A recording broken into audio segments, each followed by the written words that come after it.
જમ્મુ અને કાશ્મીરમાં એલઓસી પરથી મોટા સમાચાર સામે આવ્યા છે તો પાકિસ્તાન દ્વારા યુદ્ધ વિરામ ઉલ્લંઘન બાદ ભારત કડક પ્રતિક્રિયાથી પાકિસ્તાની સેના ખૂબ જ ડરી ગઈ છે તો પ્રાપ્ત માહિતી અનુસાર પાકિસ્તાની સૈનિકો પોતાની ચોકી છોડીને નાસી ગયા છે તો પાકિસ્તાની ચોકી પરથી ધ્વજ પણ હટાવી લેવામાં આવ્યો છે અને પાકિસ્તાની રેન્જર્સ પણ પોતાનો ધ્વજ હટાવી દીધો છે. આનો સ્પષ્ટ અર્થ એ છે કે હાલમાં પાકિસ્તાનના ભારતીય સૈનિકોનો ડર છે અને તેનું કારણ એ છે કે પાકિસ્તાનની સેના એલઓસીથી આંતરરાષ્ટ્રીય સરહદ સુધી ગોળીબાર કરી રહી છે ત્યારે ભારતીય સેના પણ તેનો જડબાતોડ જવાબ આપી રહી છે. ત્યારે આ જવાબ બાદ પાકિસ્તાની સેના હવે ડરી ગઈ છે. પાકિસ્તાની સૈનિકોએ પોતાની ચોકી છોડીને ભાગવાનું શરૂ કરી દીધું છે અને પાકિસ્તાની રેન્જર્સે પોતે જ પોતાની ચોકી પરથી ધ્વજ પણ હટાવી લીધો છે. Bureau report CN24 news.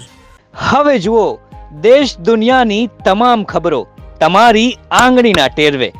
ઉઠાવો મોબાઈલ અને Google Play Store પરથી ડાઉનલોડ કરો અમારી CN24 ન્યૂઝ મોબાઈલ એપ.